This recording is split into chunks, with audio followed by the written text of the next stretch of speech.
మనం ఆత్మఫలం గురించి చెప్పుకుంటున్నాం గదండీ! ఆత్మఫలంలో ప్రేమ అనే తొన గురించి మనము చెప్పుకుంటున్నాము. మరి అంతేకాదు మనం ఆయన ఆజ్ఞల ప్రకారం నడుచుటే ప్రేమ అని కూడా చెప్పుకున్నాం. మనము ఆయనను నమ్మితే అన్ నమ్మిన వారందరం ఆయన ద్వారా పుట్టిన వారం. ఆయన మనల్ని పుట్టించినారు అని కూడా మనం చెప్పుకున్నాం కదండీ!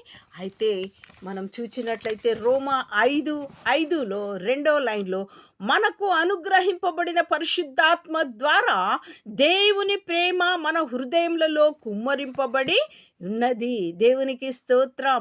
మన హృదయములలో పరిశుద్ధాత్మ ద్వారా ఆయన ప్రేమ మన హృదయాలలో కుమ్మరింపబడి ఉన్నది అంట. అవును. దేవునికి స్తోత్రం. మనం చెప్పుకున్నాం గదా! యోహాను 1:18లో తండ్రి రొమ్ముననున్న అద్వితీయ కుమారుడు. మరి ప్రేమ స్వరూపం ఏంటిది? యేసుక్రీస్తు వారే ప్రేమ.